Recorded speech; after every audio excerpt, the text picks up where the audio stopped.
Hi all, Bones here from BSA Bantams again, and welcome back to the workshop, welcome back to the channel. In this episode I'm going to start getting through into some of the little finicky jobs that have to be done on the bike. So I won't go into too much detail now, just hang around, have a look. There's lots of little jobs to be done. We'll see what happens. First cab off the rank is I have to make some studs to go on here. So these will be a large flange on here with a 6mm stud going through, and then I'll spot weld them onto there, get this painted up, then this can go off to the upholsterer and get the seat put on. So it's over to the lathe and we'll start doing some machining.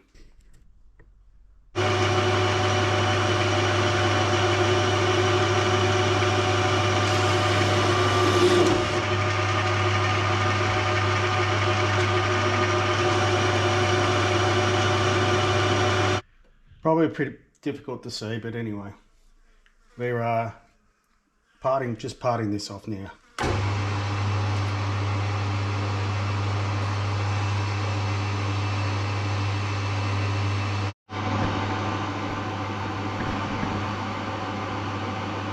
So we've nearly got this one parted all the way through. We just keep going. I can't do both. I can't sort of get you this close to the camera and show you the parting off. These are our studs that have been machined up, so they'll just go through the holes there, and we'll spot weld them around here to the base. Got the spot welder set up. Time to set some ants and start throwing some sparks around.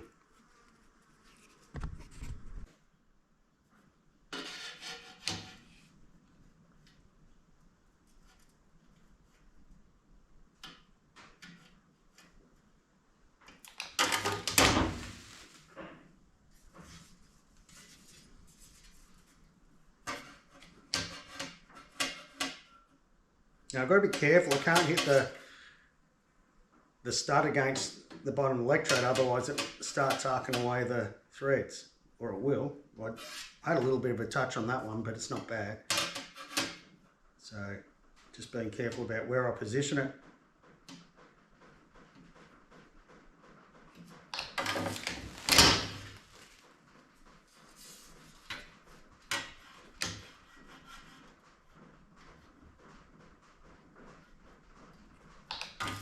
Actually thinking about it, didn't want to, glad I didn't make that flange any smaller.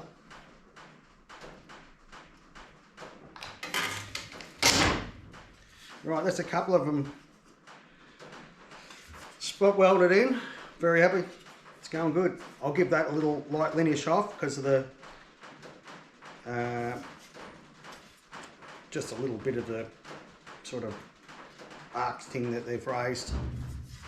That's fine. That's looking good. It's looking just like I bought one. So there's our 4 studs spot welded in. Now time to give this a bit of prep salt cleanup, coat of paint.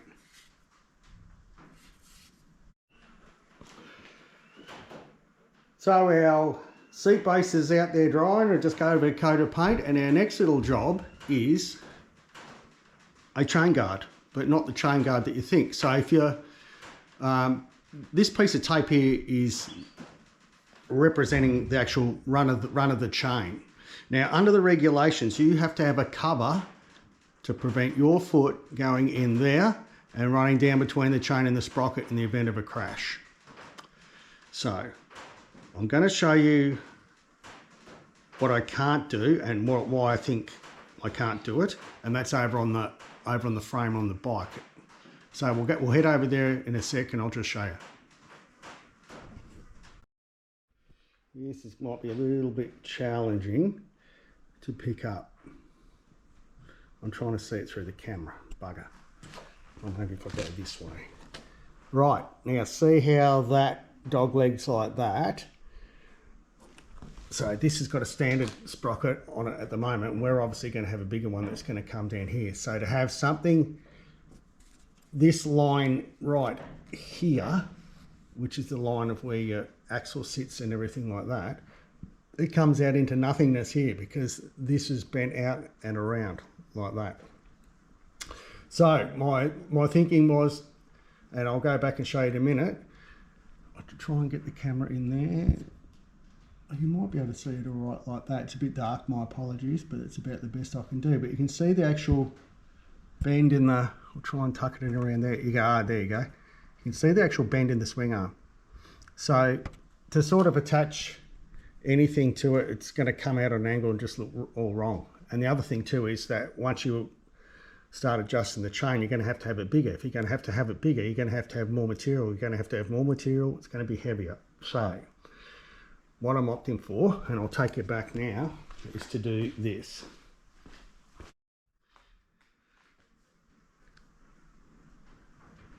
So what I intend doing is attaching a piece to here that will come out just forward of this, but sit just in front of this sprocket line, down to around here and round back up, something possibly around that shape. I'll cut out a cardboard template and see how it looks. That way, whenever I'm moving or adjusting the chain, that guard's moving in the same plane in relationship to the sprocket. So I'll get some kindergarten stuff out, my ever faithful scissors and paper, and start chopping up and see what I come up with.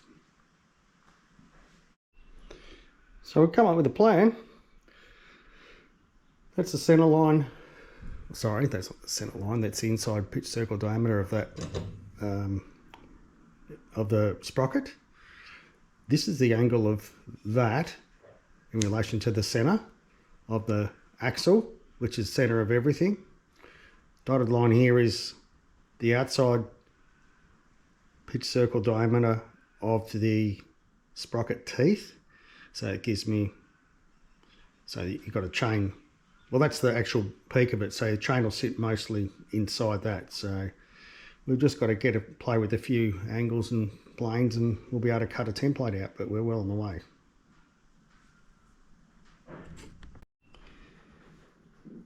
So this is what I've come up with down here. You might be able to barely make out the, I've scribed some pitch circle diameters in that could potentially be where I start drilling lightning holes and things like that. I'm not sure if the aesthetics absolutely grab me, but I've got to go function over form for this one. And I've have a vested interest in it too, because I'm riding it, so if anyone's foot's going through there, potentially it's mine. I mean, I've got to take into account that you know, you're going to have a swing arm through here and all that sort of thing. With a few lightning holes, maybe I'm overthinking things. We might lay this out on a sheet of 1/8 plate and start cutting, I think.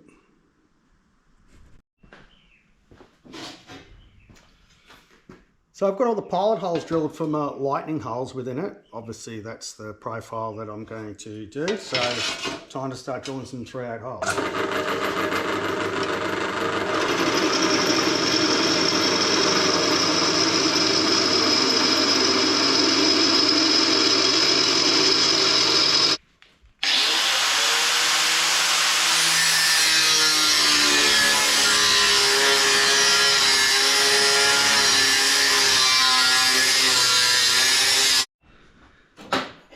So this is how we ended up.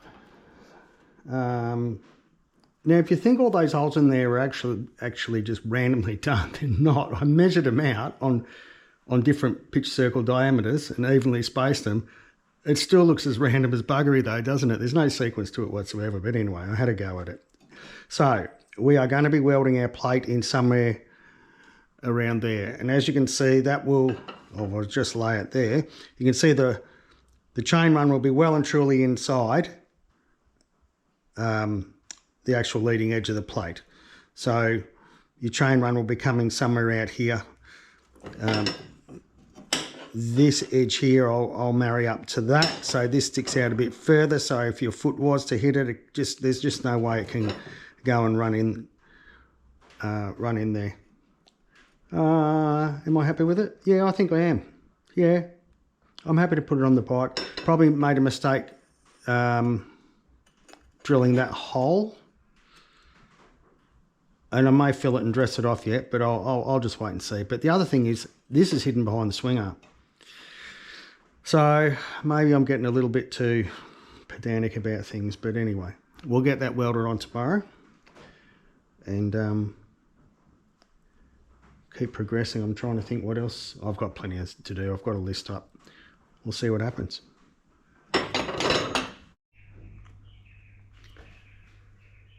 So just a quick interlude from the brake backing plate, but there's the seat pan all painted up, which is actually a bit of a milestone on the bike because that's the very first painted item all done, ready to go. So we're actually making headway finally. Well, not finally, but it's nice to be finishing an item off. It's ready to go on. So off to that one, obviously go off to the upholsterers and get the seat done. So we're at the brake backing plate now. So I've just got that clamped up, ready to tack weld, and we'll have a look. Make sure everything's straight, then we'll fully weld it.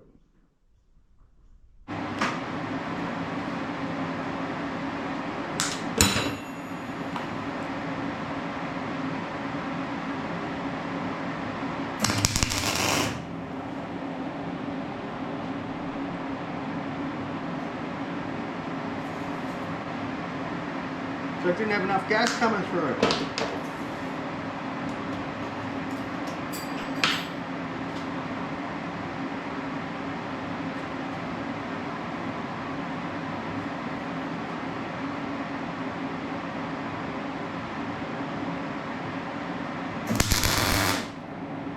That's better.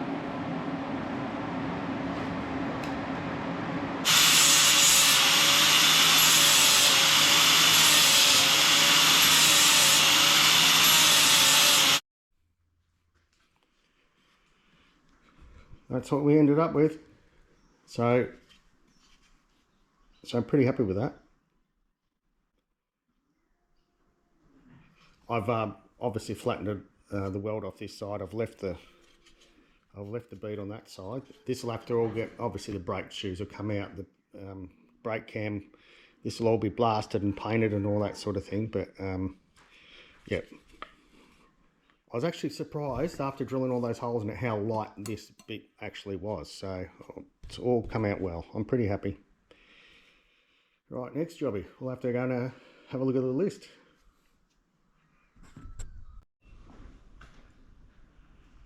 So I've just taken the body off just so I can open up those holes there for the seat pan.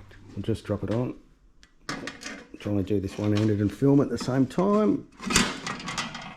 Drop straight in. So, and actually while I got the body off, I don't know whether I showed you this, but there's my fuel tank mounting. It's a standoff which gives me clearance between the spine of the frame and the tank, rubber mounted. And I welded a tab in there for the for my CDI mount to go in, so that'll sit all up here. Right, next jobby I think might be making some shocky bushes. Next job is to make up some bushes for these shock absorbers. Now the bushes that are originally in there are not only too small, they're not really wide enough for this shoulder here. And I did try knocking the bush out and having it sit on there, but I'm just not happy with it. Like the fit's not right. So it did have a steel bush in it which was too small. We punched the steel bush out. We tried to make a bigger bush and push it in through that, just didn't work.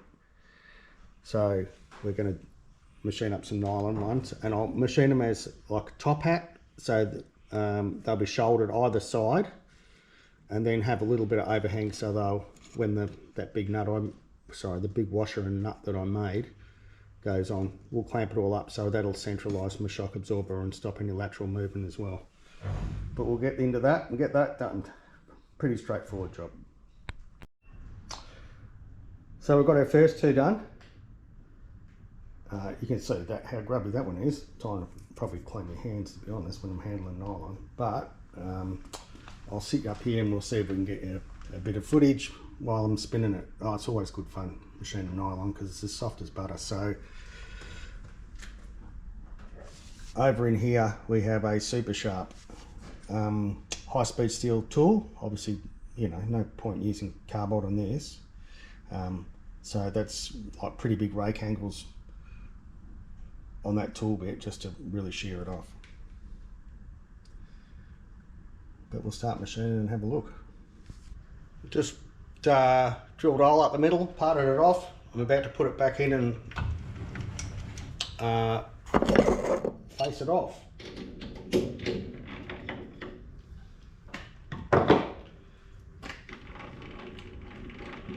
Put a little, what do you call it, chamfer on the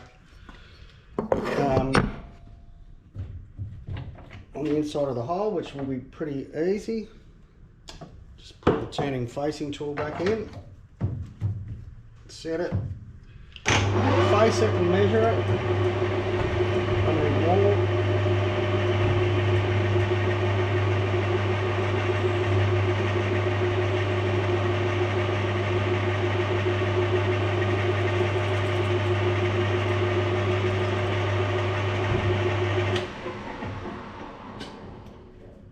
Rightio, we want 3.5. We are at 4.07, so 0.57 to come off. And we can do that all in one hit, all too much.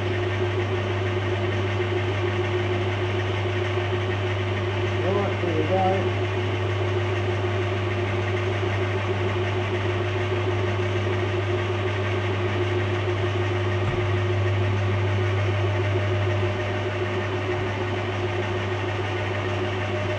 Very tool, nice little shank in there,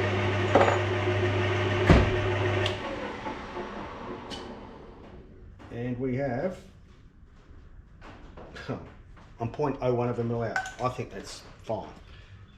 So only one more to go. There's our 4 bushes done for the bike, so we'll go and have a look and see how they fit it up.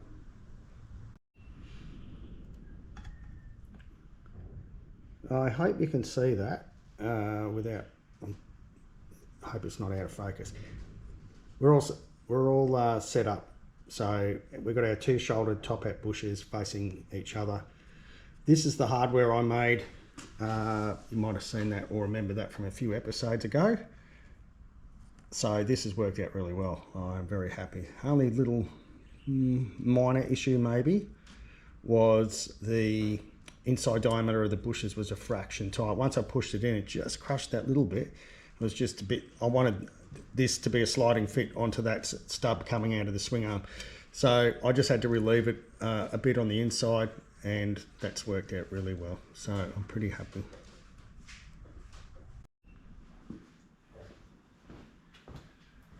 Right, I can start crossing some jobs off. Done that.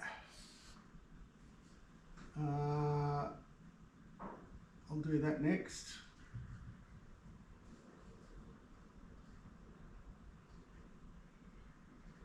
Done that. I'll do that next. Righto, next jobby. This is my sprocket. Time to get some weight out of it. So I will mark out a pitch circle diameter, and I'll just drill a series of holes all the way around to see, just so we can get some weight off. Oh yeah, you might be able to see. So what I'm doing now is I'm just setting up to mark out a pitch circle diameter. So I've just got my tool down here pointed where I wanted it. I've used the digital readout over here. So I'm just got a texter, and I'm just going to spin the lathe over by hand, put a line all the way around.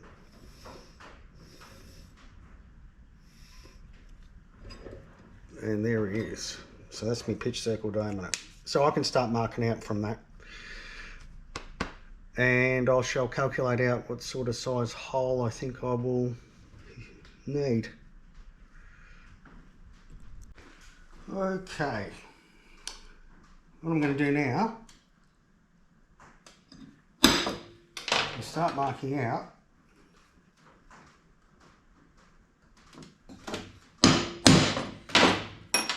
Right, with my dividers and work out how many holes I want to put in. I want to put in a 25mm drill.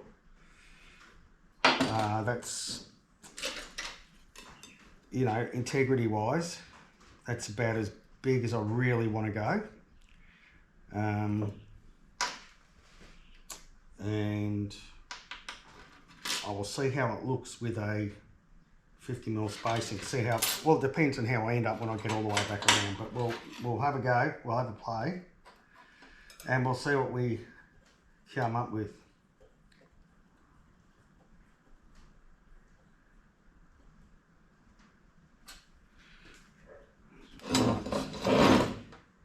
Let's start walking it around.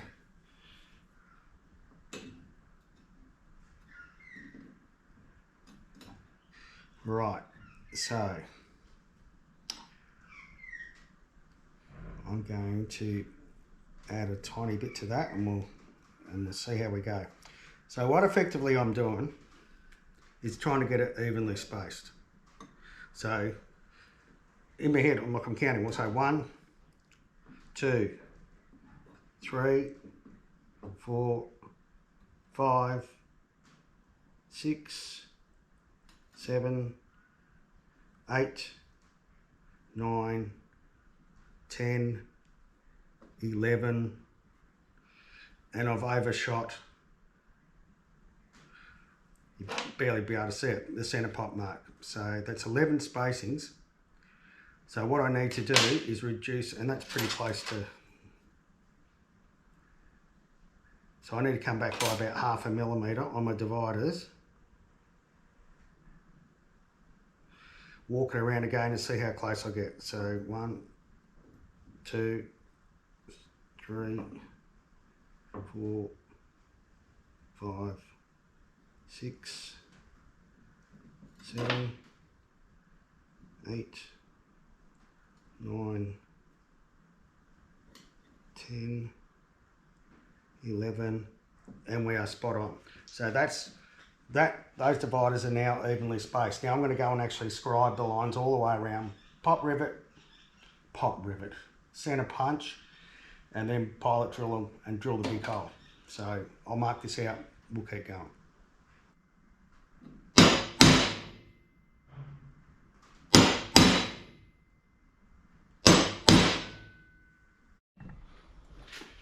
So we are now setting up to start drilling with the, well, I was about to say 1-inch 25mm drill.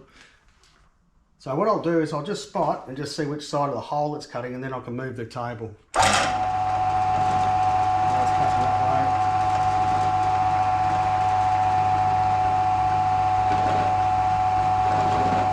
got it.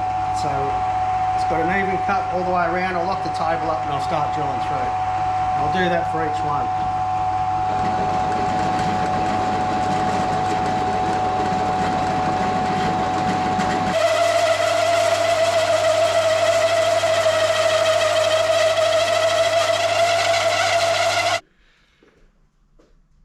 Rightio, so there's our sprocket done. Now, interestingly enough, before I started drilling it, I weighed it, and it was 1,100 grams. So I'm just about to put it back on the scales and see how much weight reduction we've actually achieved. Just turn the scales on.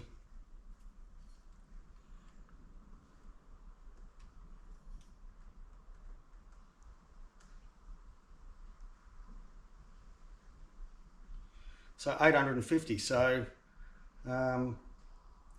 250 grams off, that's a 20-ish% plus weight reduction just by drilling the holes. And I actually think it looks a bit better too. Very good. Righto, I think that'll just about do for this video.